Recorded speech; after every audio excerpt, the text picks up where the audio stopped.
Bien, hoy tenemos un tema muy importante e interesante, es la historia y cultura entrerriana, algo que dijimos que íbamos a tocar en esta nueva edición. Por ejemplo, comenzando con el origen del nombre, Ricardo. Sí, es importante hablar de Entre Ríos porque a veces nosotros los mismos entrerrianos no dimensionamos la importancia de esta provincia. Tenemos una cierta predisposición a admirar otras provincias, quizás más por una cuestión paisajística también, que en cierta forma es válido que uno pueda encontrarse con lugares que a uno en lo visual le gusten Claro. y está bien, pero Entre Ríos tiene una riqueza cultural muy grande y sobre todo una riqueza histórica muy grande. Es una provincia que no pasó desapercibida, que a lo largo de la historia fue muy importante.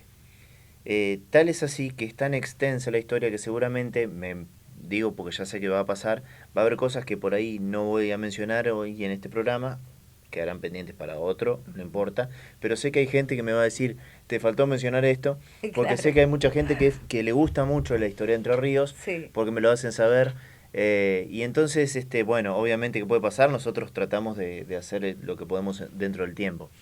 Y el nombre Entre Ríos surge a partir de Tomás de Rocamora, que era una persona que había nacido en Nicaragua y que se había formado en España, en los colegios españoles, y que había venido hacia la Argentina en aquel virreinato del Río de la Plata y fue enviado por el virrey Vértiz a explorar la zona de Entre Ríos.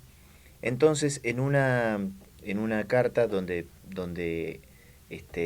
detalla un poquito con qué se encontró, menciona un 10 de agosto de 1782 a este lugar como un lugar muy próspero, con unas tierras muy lindas, como para el desarrollo de la agricultura y la ganadería, y además lo menciona como el continente de Entre Sí. Ríos. Así figura es la primera vez que se escribe la palabra Entre Ríos, que le da ese Ujú. nombre a estas tierras, y que, bueno, después don Tomás de Rocamora fue quien fundó las primeras ciudades que fueron Mm.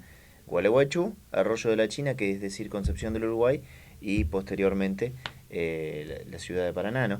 Pero así nace esta historia, como ya habíamos dicho Ujú. por ahí en otras emisiones, que también lo pueden buscar. Antes de esto, para los charrúas, esta tierra era Tapenbiasá, el paso de las Ujú. gentes.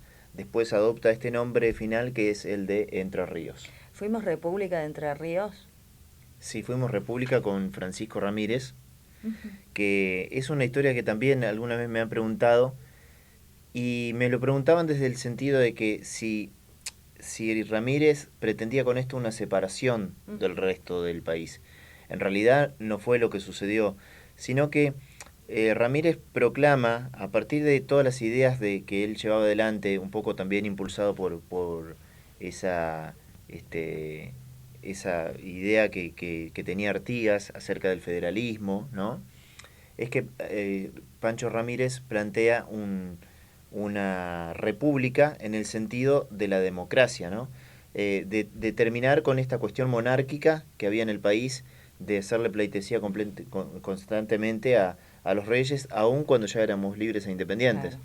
Entonces, es como que en un momento él se corta solo y dice, bueno, si ustedes no lo van a hacer, nosotros acá sí lo vamos a hacer. Ujú.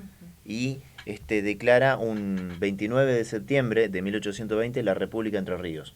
Un proyecto que eh, integraba la provincia de Entre Ríos, la provincia de Corrientes y la provincia de Misiones, y que él tenía pensado anexar algunos territorios más, una parte de Paraguay, una parte de, de Santa Fe también, pero que lamentablemente no pudo prosperar tampoco Ujú. ese proyecto porque Ramírez, la República Entre Ríos duró hasta lo que duró la muerte de Ramírez, que fue el 10 de julio del año siguiente, de 1821. Por un año fue. Sí, no llegó a un año, No llegó. pero sí es importante destacar que en ese tiempo, más allá de que por ahí en otro programa podemos analizar otras cuestiones de si estuvo bien, si estuvo mal, cómo fue el accionar de Ramírez, creo que ya hemos mencionado también acerca de estas disidencias que tuvo con Artigas y el proyecto Trunco de Artigas. Entonces no sabemos si a ciencia cierta es para debatir si estuvo bien o estuvo mal. Pero sí podemos decir que en ese lapso ordenó una distribución geográfica y equitativa de los departamentos, una mejor administración. Ramírez era uno de los primeros que habló de la igualdad entre el hombre y la mujer. De hecho, había mujeres importantes en su vida, que ya las vamos a mencionar en algún programa especial cuando nos dediquemos exclusivamente a todas aquellas mujeres. Por supuesto que una fue la Delfina. Pero sí es decir que, a pesar de que fue corto, fue un periodo importante de gobierno donde mostró algunas cosas muy interesantes para la provincia. ¿Podemos hablar ya de la toponimia guaraní, la influencia originaria? Sí, porque este también es es algo que nosotros vemos a diario, por ahí ya estamos acostumbrados, pero es decir, en nuestra provincia Entre Ríos, la mayoría de las tribus originarias eran los charrúas, los chanás y en menor proporción los guaraníes. Pero, sin embargo, casi no tenemos vestigios de esa lengua chaná y casi no encontramos palabras en guaraní, pero sí encontramos casi no encontramos palabras charrúas, pero sí encontramos muchas palabras en guaraní. Y eso tiene que ver con que la lengua guaraní era como una lengua universal de comunicación entre los pueblos. Es como sucedía también con el quechua de los incas, que el quechua era un idioma casi universal para aquella época, es decir, entre los mismos pueblos originarios el quechua servía para comunicarse a pesar de que cada uno tendría su lenguaje. Con el guaraní sucedió algo parecido de este lado. Entonces, era una vía de comunicación que utilizaban en sus intercambios estos pueblos. Por eso es que fue la lengua que de alguna manera prevaleció, el lenguaje guaraní. Entonces nosotros nos encontramos, por ejemplo, hoy con palabras como gualeguay, que es de origen guaraní, o como Uruguay, o como chajarí. Chajarí, por ejemplo, es arroyo del Chajá. Ayuí es el río que viene. Mocoretá es donde el río pega la vuelta. Uruguay es el río de los pájaros. Entonces, Paraná es el pariente del mar. Todas estas cosas que nosotros decimos a diario y que las tenemos tan presentes ya porque forman parte de nuestra cultura, tienen que ver con esa toponimia guaraní, y la influencia originaria se ve en muchos aspectos. Solamente hay que ser bastante observador para darse cuenta, pero por ejemplo, la influencia charrúa, una de las pocas cosas que quedan es el arroyo Calá, que está en el departamento Tala, donde está el campamento Calá, que era el campamento que utilizaba el ejército de Urquiza, que también tiene una leyenda, la pueden buscar, la leyenda del indiecito Calá, que bueno, es una leyenda charrúa. Pero además de eso, también tenemos esa influencia de los pueblos originarios que se vio plasmada en todas estas guerras civiles donde Entre Ríos demostró una bravura especial para combatir el centralismo porteño, por ejemplo. Y según muchos historiadores y muchos sociólogos también, esta bravura que se expresa en los pueblos originarios y en el entrerriano es un poco de esa mezcla de el criollo con la sangre de los charrúas, que eran grandes guerreros, y de los guaraníes también. Entonces esa influencia estuvo presente a lo largo de la historia, y muchos aborígenes muy importantes, lamentablemente olvidados, fueron significativos a la hora de llevar adelante procesos independentistas de nuestra provincia. ¿Podemos nombrar algunos? Sí, por ejemplo, uno de ellos fue Gaspar Tacoabé, que fue un cacique que colaboró también con los ejércitos para todo lo que fue en las guerras civiles, en las guerras por la independencia. También hay un caso emblemático que es el de Miguel Guarumba. Y Guarumba tiene una historia muy linda porque Guarumba era un cacique guaraní que se incorporó al ejército. Él nació en 1810 y murió en 1890. Pero él pasó por los ejércitos de Urquiza, estuvo al lado de Chagüe, estuvo en la batalla de Vences, estuvo en la batalla de Arroyo Grande, que son grandes batallas entre ríos, ¿no? Ahora las vamos a profundizar un poco.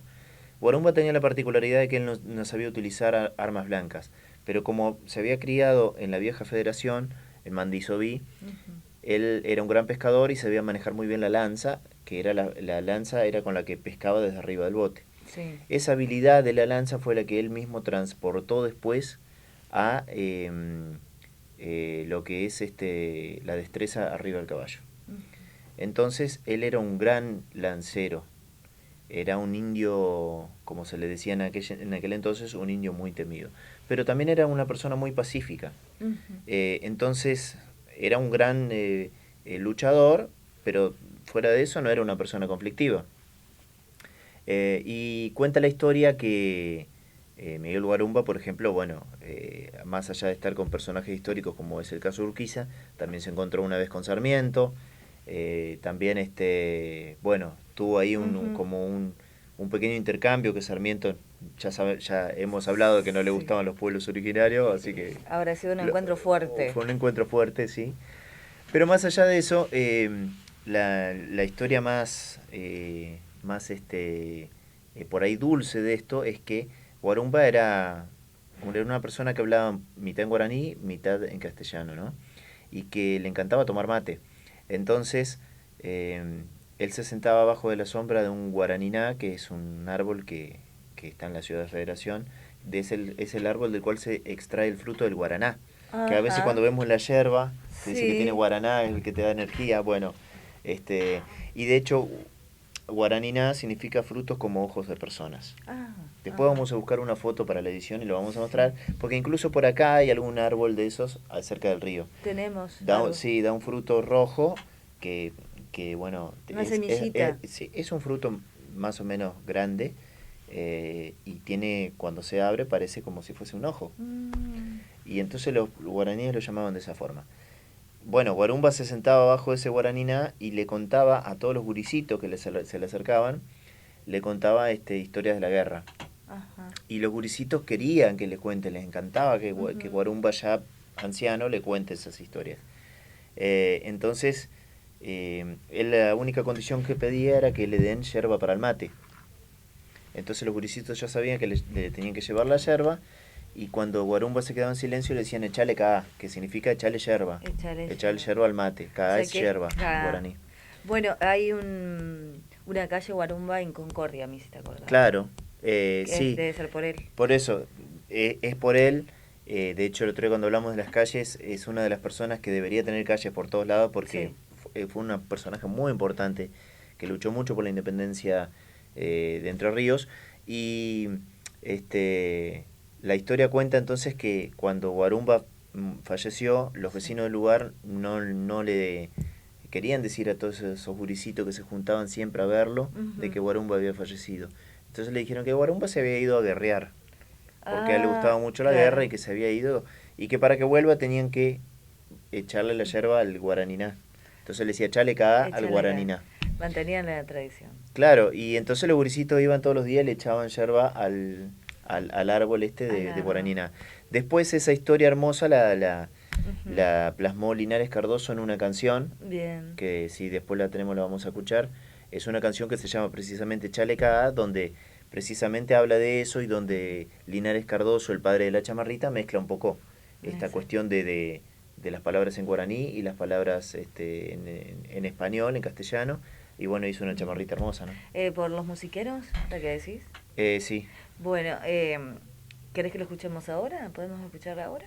Si la tenemos, sí. Vamos a escucharla y vamos a invitar a la gente a que agende el teléfono si quiere mandar un mensaje al 3447-430-429, 3447-430-429. Y después de esta canción vamos a ir con el papel de Entre Ríos en la Revolución de 1810. Así que contales un poquito más de esta canción a la gente que se está sumando ahora, que ya se viene el tema por los musiqueros.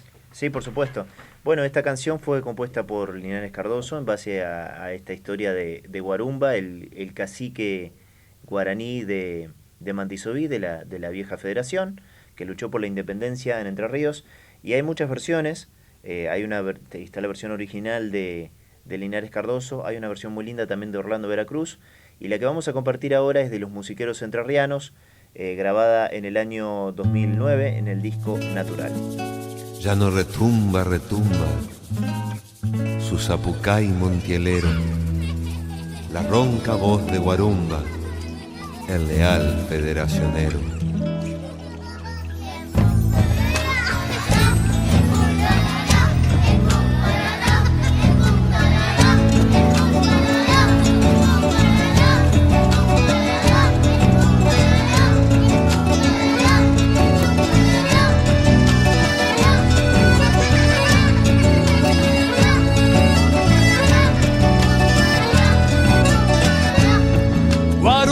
Se ha puesto viejo, su lanza ya se durmió.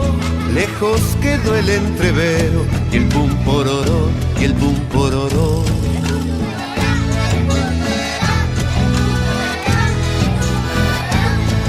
Está esperando a los niños debajo el guaraniná. Todos le traen yerba mate, que su consuelo es matear. Guarumba taitán, vamos a jugar con los indiecitos del Mocoretá. Guarumba Jaime es todo emoción con los guricitos de federación. Guarumba taitán, Guarumba Jaime, échale canto materere. Guarumba taitán, Guarumba Jaime, échale canto materere.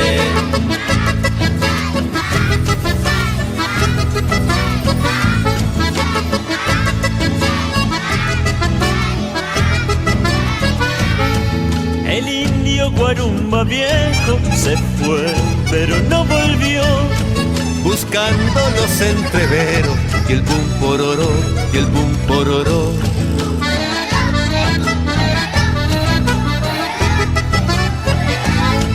Pudumicitos lo esperan, quieren volver a jugar.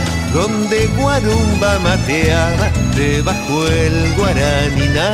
Echarle echarle al caiguán, cantemos la ronda del guaraniná.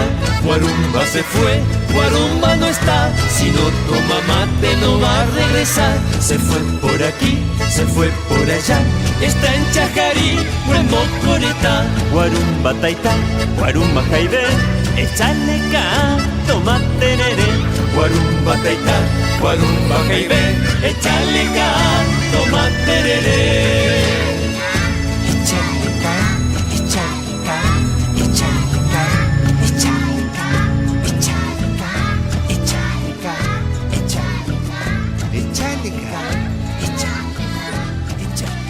Estamos recién escuchando esta canción de Linares Cardoso que cuenta un poquito esa historia, ¿no? Esa historia tan conmovedora de Miguel Guarumba, este cacique guaraní, que formó parte de la historia de Entre Ríos y que también es uno de esos caciques olvidados como tantos otros personajes importantísimos de nuestra historia entrerriana. En esa canción escuchamos, por ejemplo, la palabra pororó. Pororó significa Pororó. Estampido. Nosotros le decimos a las palomitas de maíz, que ahora Claro. le dicen así, pororó. Es que el Sonido. el pororó en realidad, Sí. pororó significa estampido en guaraní. Ajá. Porque cuando los guaraníes cocinaban el maíz, explotaba. Y por eso lo llamaron pororó. Por eso. Estampido. Estampido. Y en la canción hace referencia al estampido de los cañones. Comentabas que formabas parte de los musiqueros entrerrianos. Sí, Ajá. allá por 2009, sí, con los chicos. Ujú. O sea, le pusiste a ese tema el acordeón, ¿no? Estuvimos grabando con ellos, con Néstor Cuestas. Qué bueno.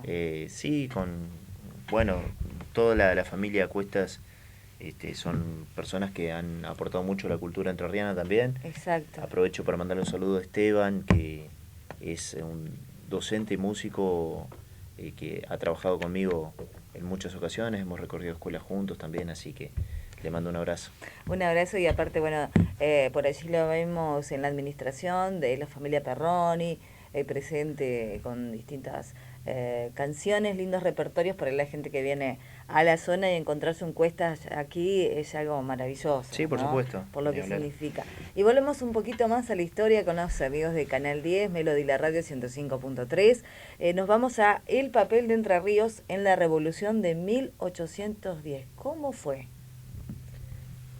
Esa es una buena pregunta, ¿no? Porque a veces cuando nosotros enseñamos en la escuela la Revolución de 1810, siempre hablamos de los días previos al 25 de mayo, como qué fue lo que se fue gestando para la salida del virrey, y bueno, el grito de revolución, el 25 de mayo, los paraguas, las escarapelas, y terminamos ahí. Y en realidad, a partir de ahí empezó todo, ¿no? Porque después hubo muchos problemas.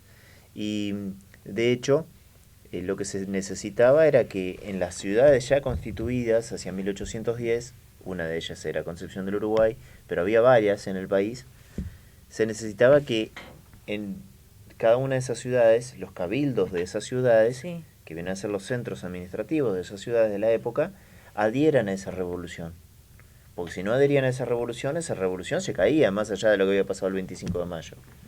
Entonces, no es por ahí tan fácil como nos han enseñado a veces de que, bueno, terminaba la cosa ahí, el 25 de mayo se declaró se fue el primer grito de revolución y el 9 de julio se declaró la independencia. Y en el medio hubo un montón de problemas y los españoles intentaron volver hacia el poder nuevamente un montón de veces.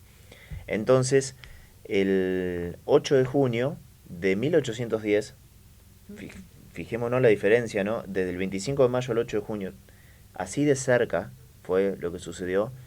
El Cabildo de Concepción del Uruguay fue el primero que adhirió a la Revolución de Mayo.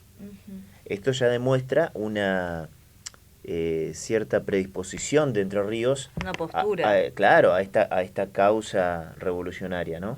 Mientras en otros lugares todavía no habían tomado ningún tipo de postura y había muchos que consideraban que este país debía seguir siendo dependiente de España, Entre Ríos fue uno de los primeros que adhirió a esa revolución.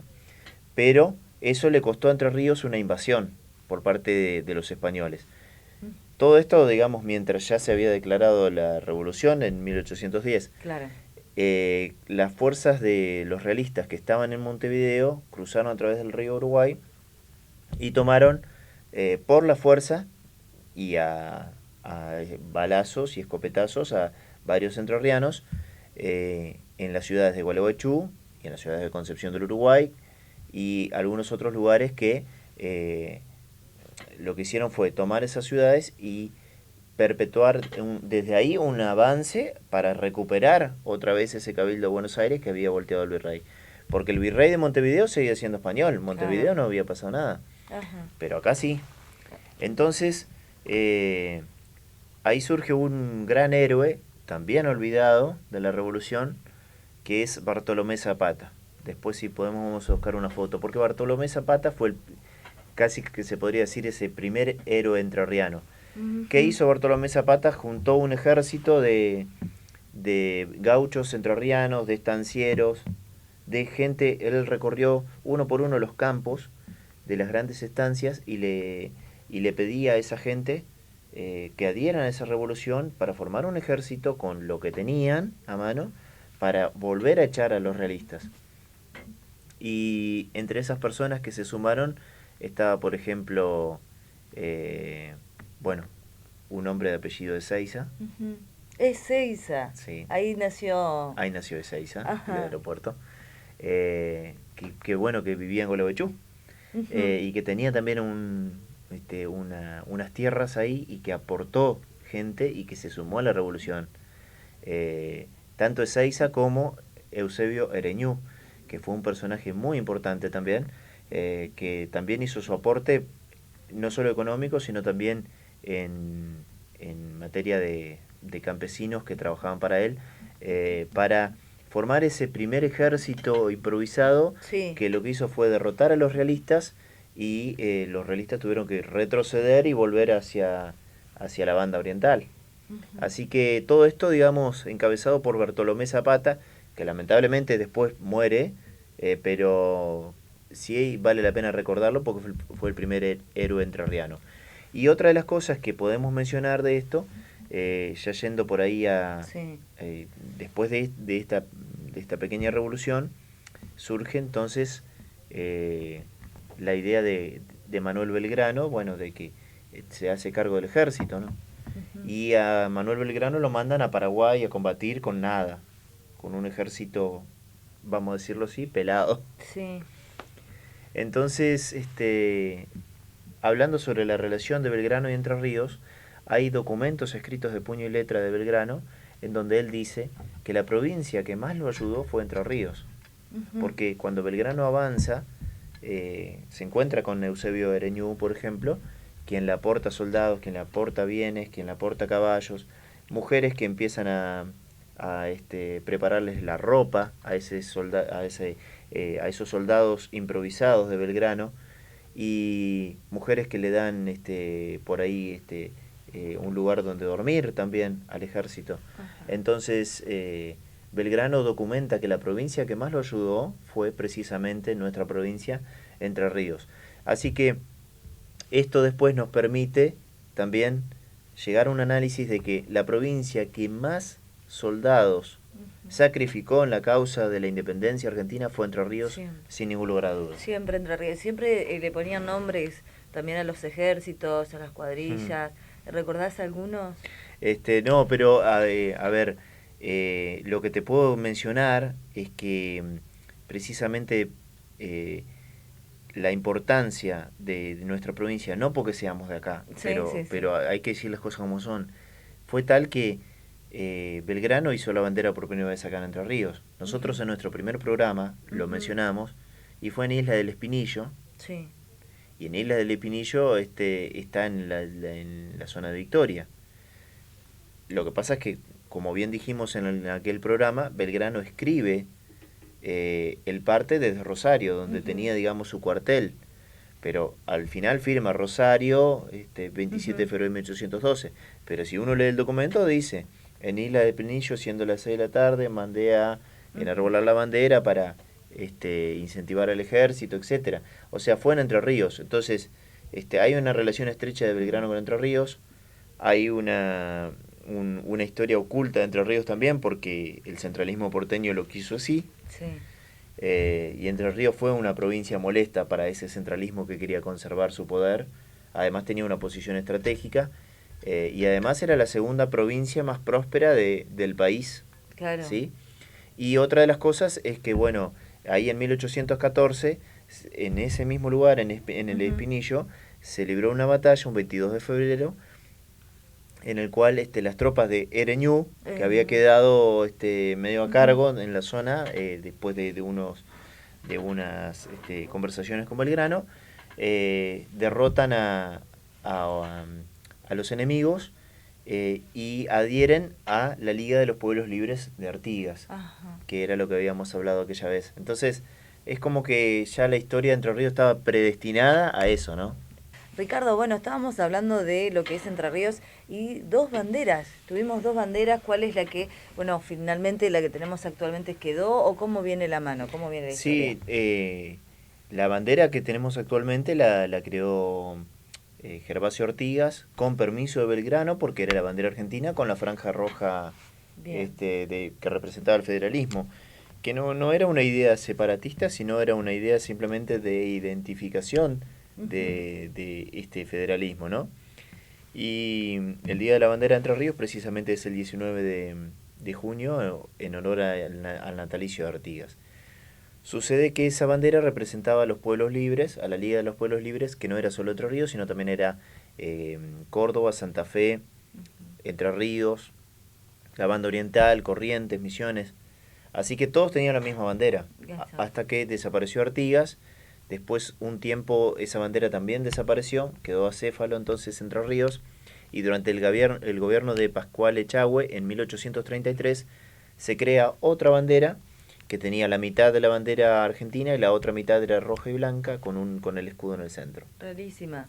Sí, era rara, pero esa bandera se utilizó durante muchos años y fue la bandera con la que, por ejemplo, Urquiza ingresó triunfal a Buenos Aires después de la batalla de Caseros. No fue con la bandera que usamos ahora. Con la actual. Claro.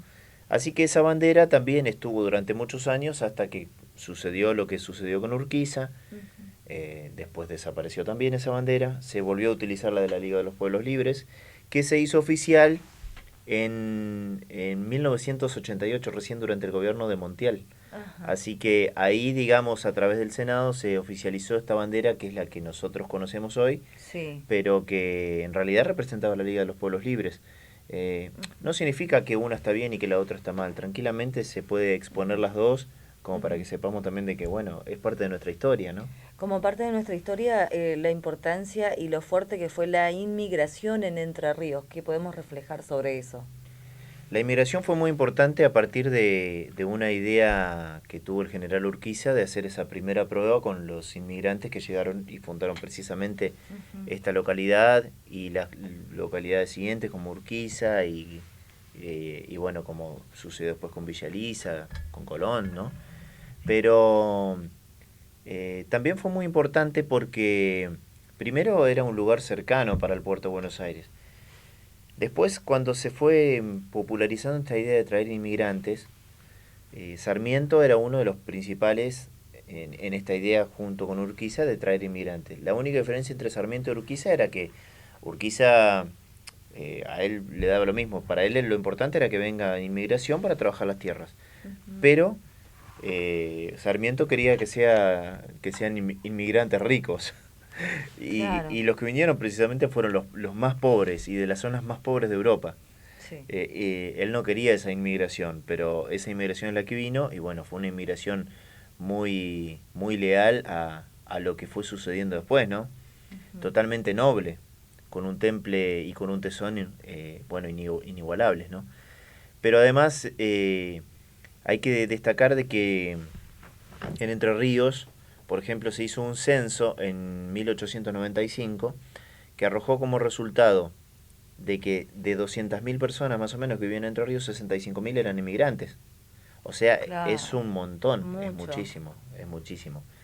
Y hasta el día de hoy, por ejemplo, 3 de cada 10 inmigrantes son descendientes de alemanes del Volga. Tenemos 2 de cada 10 son los que llamamos judíos,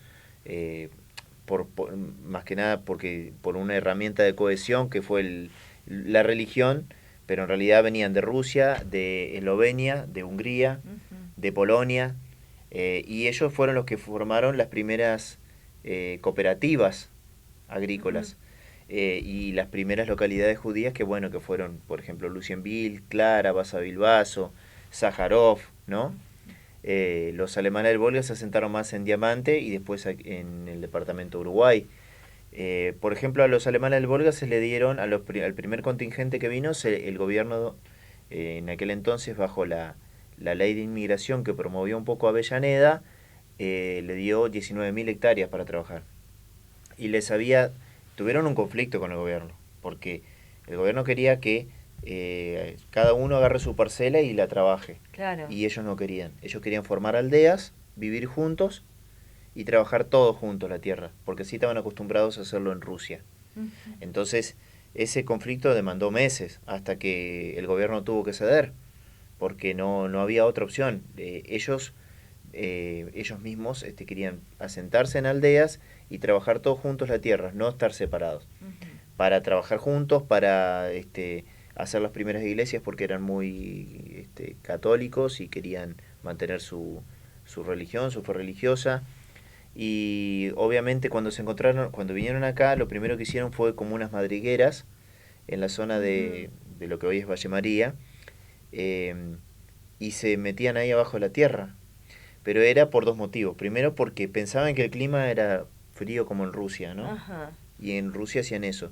Y además en Rusia se ocultaban en esas madrigueras de los ataques de las tribus nómadas, como los casacos, por ejemplo.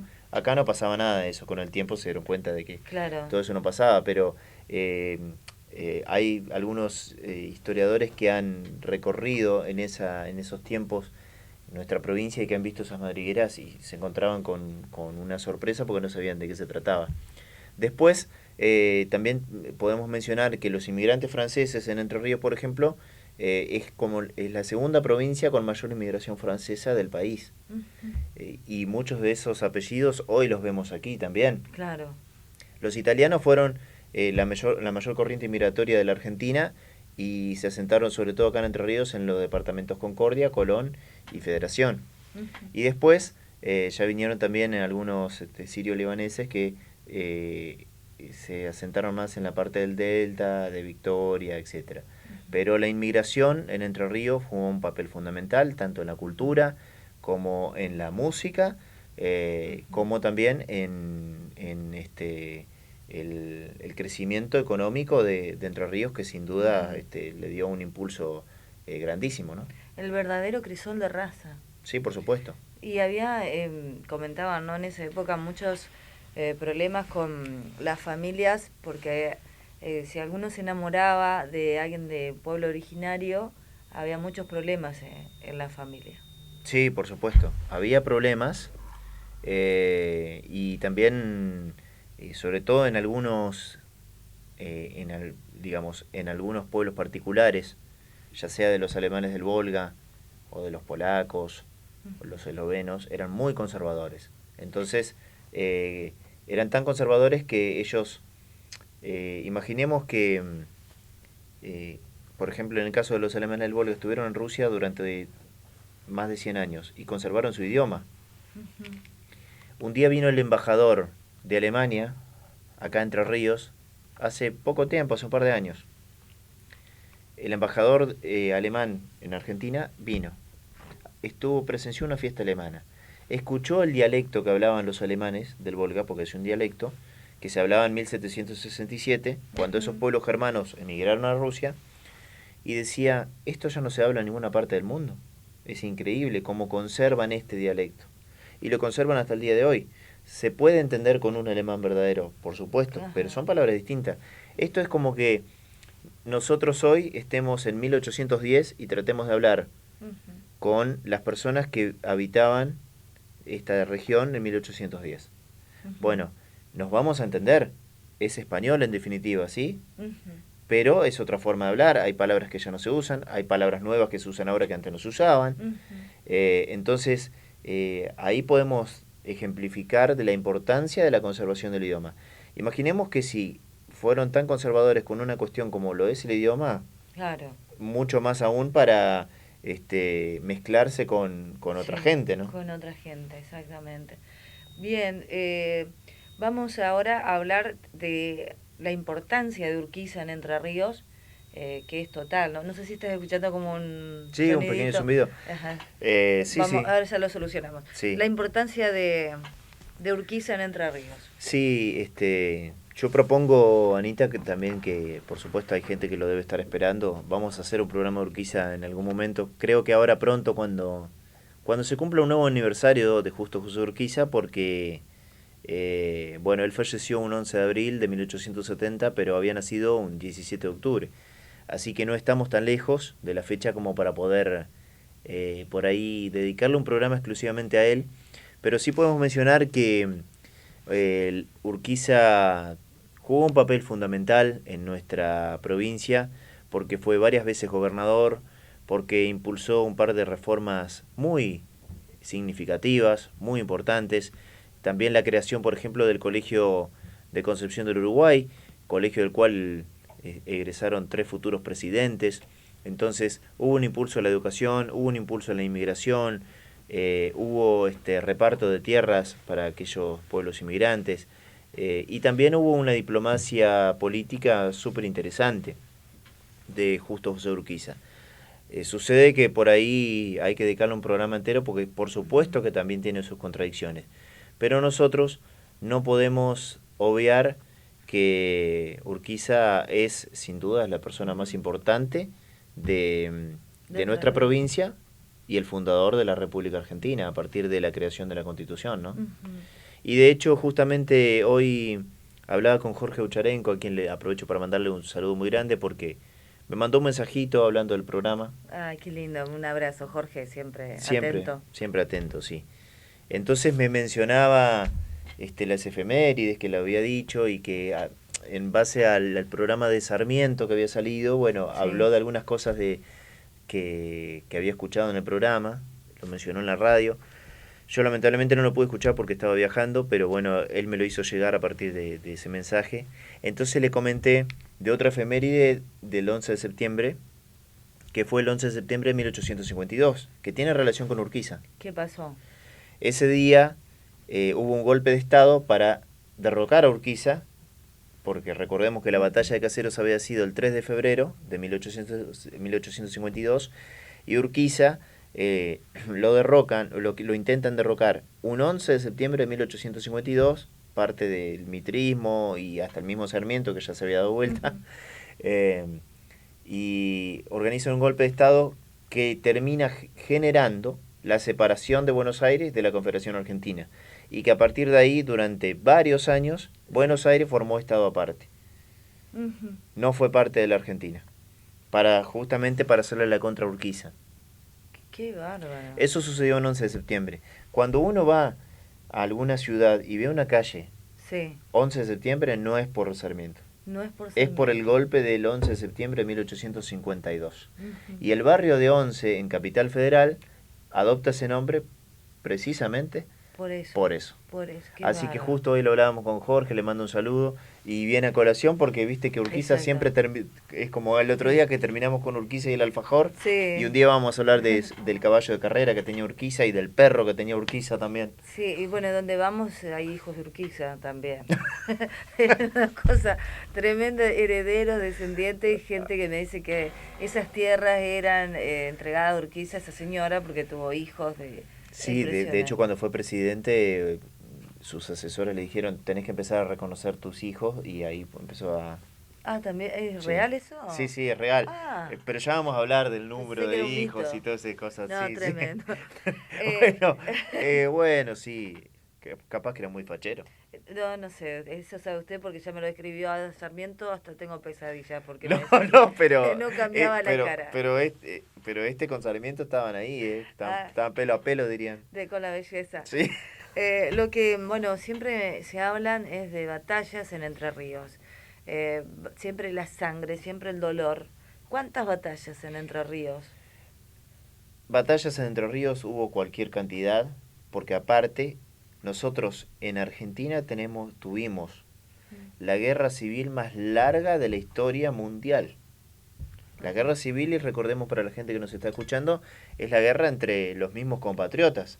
No estamos hablando de guerras con otros países, sino entre nosotros mismos. Esto provocó un atraso enorme, digamos, del progreso, ¿no? Pero además, estas guerras civiles se dieron entre 1810 y 1870, o sea, una locura, porque no se ponían de acuerdo entre hermanos, ¿no? Y Entre Ríos fue un escenario principal de esto. Primero un poco también por la cercanía con Buenos Aires, otro poco por representar las ideas del federalismo, pero hay algunas batallas que son importantísimas. Vamos a mencionar dos para que la gente tampoco no se aburra, pero creo que hay dos que al público le van a interesar. Una es una batalla de Arroyo Grande, que se libró acá en San Salvador, acá cerquita. Ajá. En esa batalla hubo como una comunión de ejércitos. Por un lado el de Fructuoso Rivera, que era el presidente de los Colorados de Uruguay, y que se había aliado con parte de los unitarios argentinos, comandados por el general Paz, que invadió Entre Ríos desde Corrientes. El general Paz, el mismo de la avenida. Sí, General Paz. General Paz. Sí. Ajá. El general Paz y Fructuoso Rivera. Y por el lado de los federales estaba Manuel Oribe, que también también era uruguayo, pero representaba a los blancos de los uruguayos y los federales, digamos que se había sumado, por ejemplo, Pascual Echagüe, entre otros, ¿no? Y por supuesto, Justo Urquiza, que preparó la contraofensiva, ¿no? La cuestión sucede que ellos toman Entre Ríos, y Fructuoso Rivera quería incorporar a Entre Ríos a un proyecto para que sea parte de Uruguay, junto con otros territorios de Brasil, ¿sí? Entonces lo quiere incorporar a la fuerza. Y esto sucede en 1841, después de que la batalla de Caaguazú, que es una batalla grande,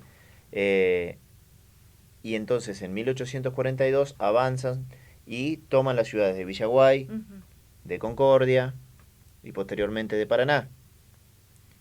Y cuando Fructuoso Rivera quiere llegar a Paraná, ya estaba el general Paz, que era su aliado, pero que al mismo tiempo tuvieron diferencias y celos entre ellos y todos esos conflictos que había antes. O sea que no había mucha comunión ahí. No, Ujú. y eso hizo que también flaqueen un poco en las estrategias. Y Urquiza, que era muy hábil para las estrategias militares, prepara esta contraofensiva con Manuel Oribe y demás, cruzan el Gualeguay a la altura de lo que hoy sería más o menos Raíces, y el 6 de diciembre de 1842 se da el episodio de la batalla de Arroyo Grande, en lo que es Arroyo Grande, hoy San Salvador. San Salvador, sí. Esta es una batalla muy importante y muy sangrienta. Y por ahí lamento tener que contarle esto a la gente, ¿no? Porque si están del otro lado, capaz que hay cosas que prefieren no escuchar, pero es así. Fue la realidad. Fue la realidad. La realidad es que en esta batalla se enfrentaron 9.000 hombres del bando de los federales, 8.000 hombres del bando de los unitarios. Triunfaron los federales y a partir de ahí también triunfa digamos, la hegemonía de Rosas, que duró 10 años más hasta la batalla de Caseros. Pero más allá de eso, fue una batalla muy sangrienta, imaginémonos 18.000 personas peleándose. Qué bárbaro. Y además, otra de las cosas que pasaban en estas guerras civiles era que estaban los famosos verdugos. Los verdugos eran aquellas personas que una vez que terminaba la batalla se encargaban de degollar o descuartizar al enemigo. Eso era real, existía. Sí, existía. Ajá. Había una persona, un verdugo que tenía Urquiza en el campamento Calá, y había otro que era Oribe, se manejaba con otro verdugo que se apodaba el paraguayo, pero que eran personas especialistas en el manejo del cuchillo, y bueno, la historia cuenta que fue una batalla muy sangrienta, Sí. y que durante días el arroyo estuvo teñido de sangre. El olor, decían también. Sí, claro. Y que además, después de la batalla, 556 hombres que habían sido tomados prisioneros fueron a la orilla del arroyo, fueron degollados. Por el verdugo. Sí, no? por el verdugo con otros ayudantes, ¿no? 500 soldados. 556 prisioneros. Y Fructuoso Rivera huyó. Dejó la chaqueta en el campo de batalla y huyó. Se fue como el Bueno, dicho ese de claro. trata por tirar. Sí, bueno, esto sucedió el 6 de diciembre de 1842 en Entre Ríos. Y otra batalla, por ahí menor, pero que sucedió acá cerca, en los campos de Irungaray, fue la batalla de Santa Rosa, que esa sucedió un 12 de octubre. Los campos de, dijiste. Irungaray. Irungaray. Acá entre 1 de Mayo, Villariza, o sea, la zona es por acá, muy cerquita. La famosa batalla de Santa Rosa, hay gente que tiene datos también sobre esa batalla. Sucedió entonces con las tropas de la Revolución Jordanista, un 12 de octubre. Y bueno, también fue una batalla por ahí menor, pero es una batalla que nos toca muy de cerca porque sucedió acá nomás. Claro. También algún día vamos a hablar de esta revolución jordanista, Ricardo López Jordán, el último caudillo, el asesino de Urquiza, pero también hay el medio hermano de Pancho Ramírez, o sea, hay toda una historia. Por Dios, qué locura, complicada. cuántas cosas. Vamos a un tema más lindo, creo yo que más lindo, la relación de Molina Campos con Entre Ríos, ¿cuál es? Sí, Molina Campos, nosotros lo conocemos porque es un gran artista, o sea, y ¿quién no ha visto alguna vez un almanaque y se ha quedado mirando la imagen, ¿no? Sí. Un montón de tiempo. La verdad que era un artista maravilloso. Y Molina Campos, por ejemplo, no había nacido acá en Entre Ríos, pero sí cuando era muy joven vino con sus padres a Entre Ríos y estuvo en una estancia en lo que es cerca de la zona de Chajarí. Su padre estaba como encargado de esa estancia y entonces él tomó contacto de primera mano con los oficios de campo. Y cuentan los historiadores y los revisionistas que Molina Campos salía a recorrer los campos y los diferentes bares, las pulperías, con su cuaderno y que dibujaba, ya de pequeño, estamos hablando que tenía 14, 15, 16 años. Ya hacía esas cosas. Sí, claro. Después él empezó de a poco a retratar gauchos. Ajá. Y entonces fue convocado por Walt Disney para viajar a Estados Unidos y para hacer un retrato del gaucho. Porque lo querían incorporar a unos dibujos animados. Ajá. Pero lo que él le ofrecía a Walt Disney no era lo que Walt Disney quería, porque tenía otra versión del gaucho. Y él le hacía como una reivindicación del gaucho, ¿no? Uh-huh. Entonces, al final él no firmó contrato con Walt Disney y de hecho él seguía firme con su postura, ¿no? Querían cambiarle la imagen que él hacía del gaucho, Sí, la real. Sí, la imagen que él hacía era la real, Ajá. pero no era lo que necesitaba la empresa, ¿no? Claro. Entonces él después se dedicó a vender sus dibujos y fue así que firmó con la empresa Alpargatas, Ajá. que empezó a pedirle para sus almanaques los dibujos. Entonces él lo hizo en 3 etapas distintas, hizo muchísimos dibujos, Sí. Donde en cada dibujo se puede apreciar además el detalle, ¿no? Por ejemplo, hay una imagen hermosa de 2 paisanos jugando al truco en la pulpería, Uh-huh. y uno está con la mano arriba, aparentemente cantándole truco, Sí. y se ve una expresión del mesero como de mucha sorpresa, como de susto, ¿no? Ajá. Como que volaban cosas por el aire. Entonces hay que ser muy detallista, muy observador, pero para mí es un artista maravilloso, pero lo que muy poca gente sabe es la influencia que tuvo nuestra provincia y el contacto con el paisanaje, Que es de acá. para hacer eso, ¿no? Y sobre todo de Entre Ríos y de la zona de Chajarí que estás contando. Claro, por supuesto. Algo que se desconocía. Ahora, ¿cómo llega la chamarrita y el tanguito montielero a Entre Ríos? La chamarrita viene de las islas de Azores, que está actualmente en Portugal, ¿sí? Y entonces viaja a través del tráfico de esclavos. Hay que tener en cuenta que muchos esclavos africanos habían sido traídos a este continente y consigo también trajeron su cultura. Entonces, dentro de eso llegan los esclavos africanos con la chamarrita, que actualmente todavía existe en las islas de Azores, pero es un poco distinta a la chamarrita que como la conocemos aquí. ¿Cómo llega a Entre Ríos? Llega a través de los troperos. Los troperos eran aquellos paisanos que arreaban el ganado. Entonces, ingresa por el norte de Brasil y por la banda oriental. Por los dos lados ingresa la chamarrita y se afinca aquí en Entre Ríos, pero es una música que nace originalmente en Portugal. Ajá. Que su nombre, la etimología de la chamarrita, significa llamar a Rita. Era una danza para llamar a la diosa Rita.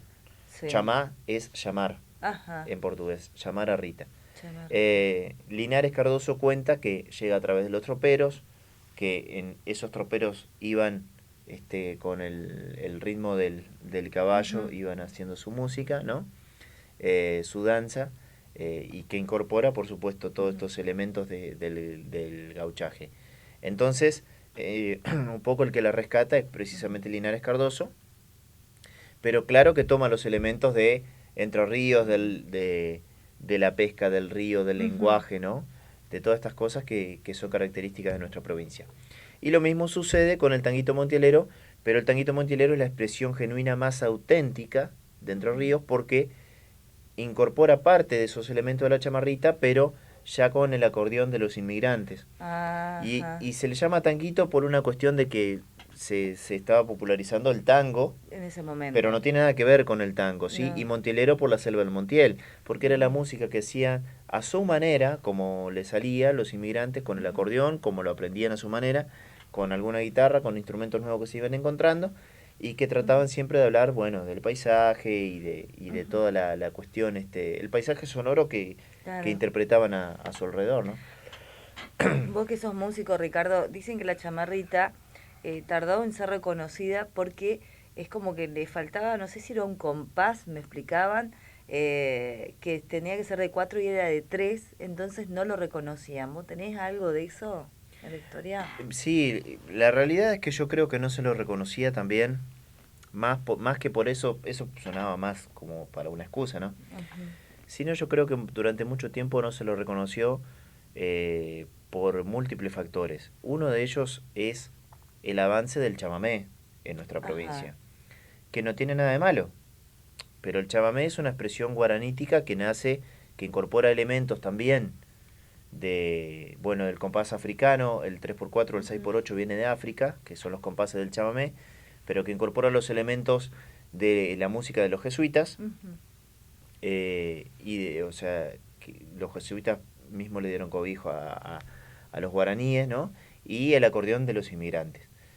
Pero el chamamé se hizo muy popular y avanzó muchísimo en nuestra provincia. Sí. A tal punto que se empezó a discutir si era el chamamé o la chamarrita. Bueno, el chamamé es la música del Mercosur, ni hablar de Corrientes, pero en Entre Ríos nuestra música es la chamarrita. Pero eso hizo que se retrase un poco. Otro elemento también es que, además de la chamarrita, nosotros encontramos acá en Entre Ríos la música de las microrregiones, que es la música de los inmigrantes. El yotis, la polka, ¿no? Sí. La colomeica de los polacos o los ucranianos. Y además el valseado. El valseado es el vals que viene de París. El vals que se bailaba en las tertulias, en la gente de la alta sociedad. Pero que ese mismo vals que nosotros escuchamos como algo estéticamente bello, ¿no? Se transforma en valseado acá en el rancho, en el campo, ¿no? Que toma otra cuestión más rural, más campestre, con el acordeón verdulera. Que el acordeón verdulera también adopta ese nombre, es un acordeón diatónica, es decir, cuando abrís es un tono, cuando cerrás es otro. Pero adopta el nombre de verdulera porque la mayoría de los inmigrantes que tocaban el acordeón se dedicaban a trabajar en el campo y en las huertas. Entonces se casi que por oficio toma el nombre de acordeón verdulera, porque eran verduleros. ¿Esa es la explicación?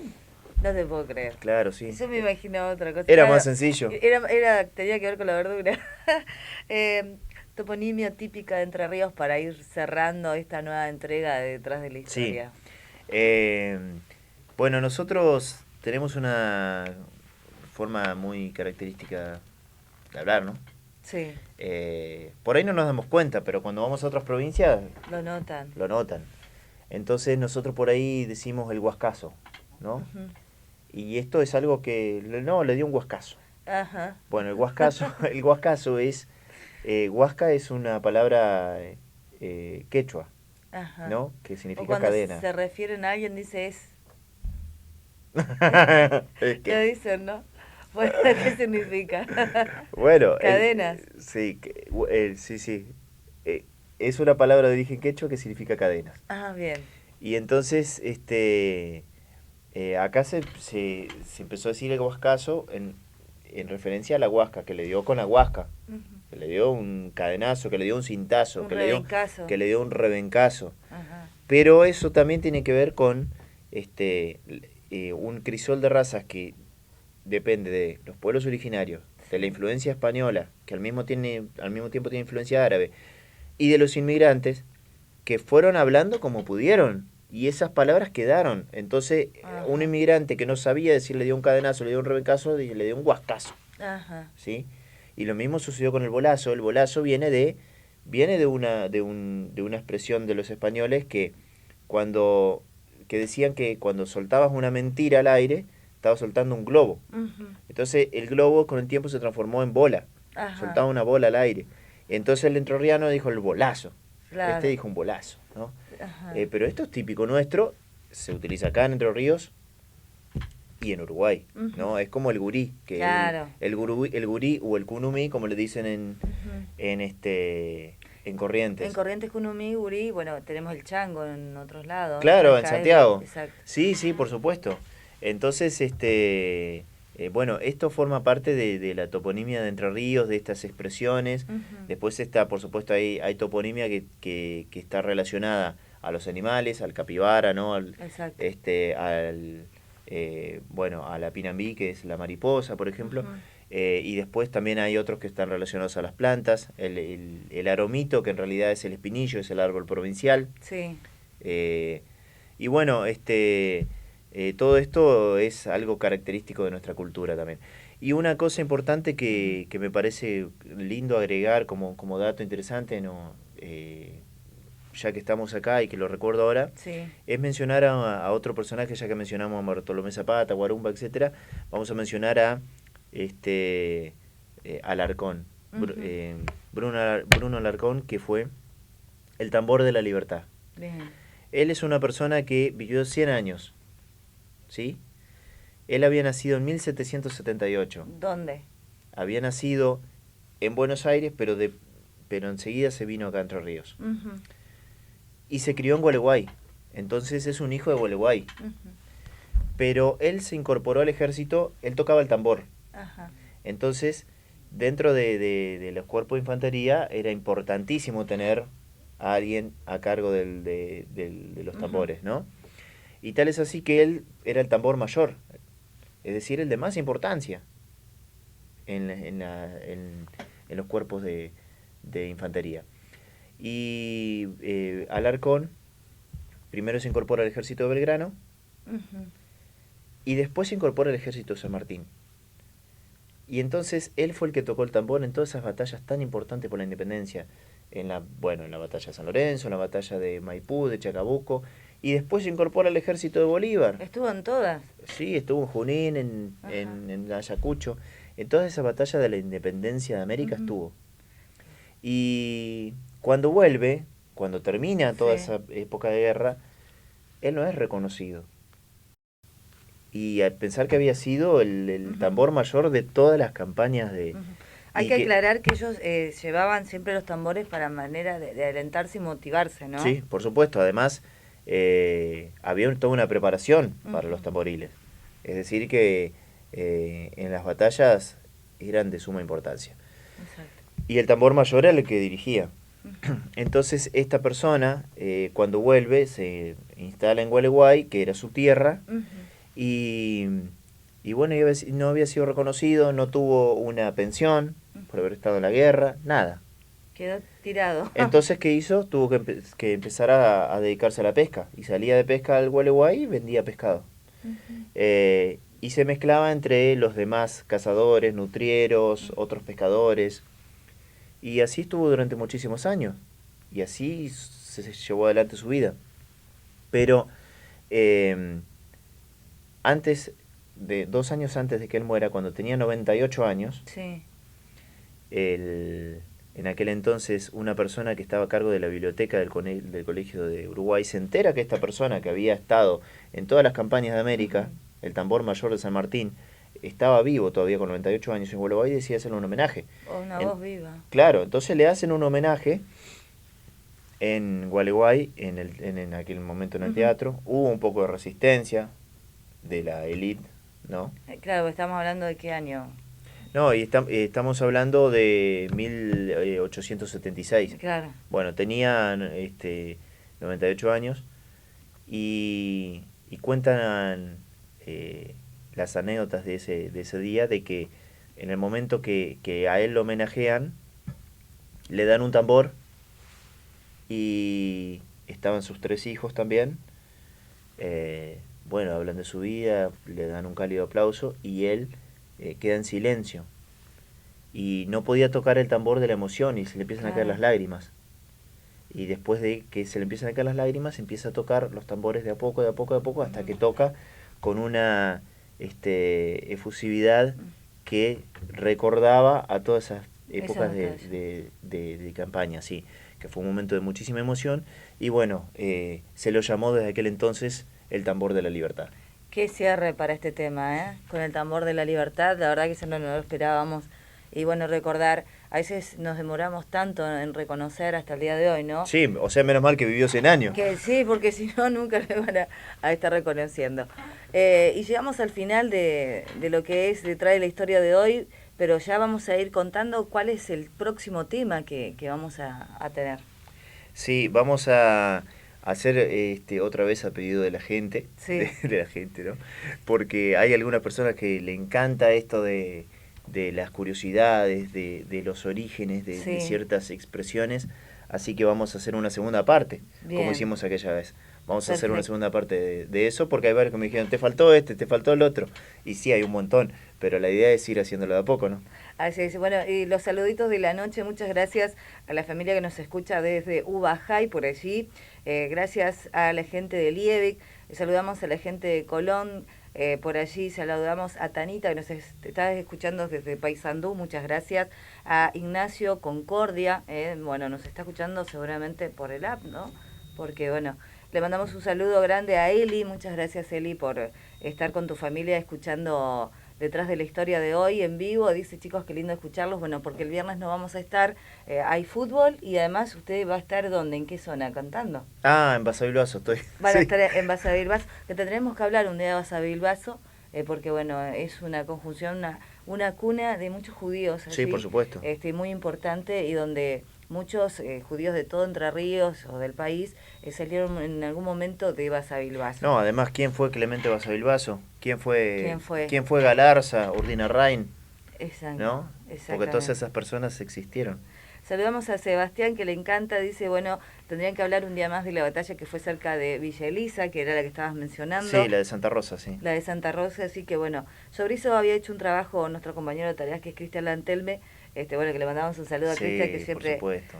nos deja lindos mensajes. Bueno, la familia Sarli se suma, la familia Pinola, bueno, tengo una compañera, Daniela, que ya es apellido Pinola, bueno, también están saludando. Gracias por nombrar a San Salvador, dice Milce. Claro, porque bueno, es muy protagonista San Salvador. Por supuesto. La gente de Chajarí también por el tema de Molina Campos, que, Sí. bueno, que recuerdan, saludamos a Lolo que nos está escuchando y a Lucas, que en Federación también hay varias historias de Molina Campos, nos decía. Sí, por supuesto. Y además, por eso también, como dijimos al principio del programa, pedimos perdón por ahí por las cosas que pasamos por alto o que no llegamos a mencionar. A veces son un montón y no llegamos, pero no es por ninguna cuestión de ánimo personal, sino por esta vorágine del programa y de que uno quiere decir todo y a veces no entra todo. Saludamos a Gregorio César, que es de Villaguay, nuestro compañero también a la mañana de Campo y Ciudad. Le encanta el campo, bueno, te manda un saludo muy cordial, así que muchas gracias. A Gregorio también. Y bueno, llegamos al final, ¿será hasta la próxima? Será hasta la próxima, si Dios quiere, siempre agradeciendo por supuesto a todas las personas que nos miran y que gustan de este programa y por supuesto las autoridades del canal que nos proporcionan este espacio para poder hacerlo. Así es, bueno, muchas gracias. Aquí por la pantalla de Canal 10 Aerocable Digital van a tener este programa, así que gracias por acompañarnos y la gente y los amigos de Radio Melody 105.3. Hasta el próximo encuentro, la próxima semana ya creo que volveríamos a los viernes, los vamos a estar comunicando como siempre por las redes. Así que gracias, Ricardo. Bueno, no, por favor, gracias a vos y será hasta la próxima.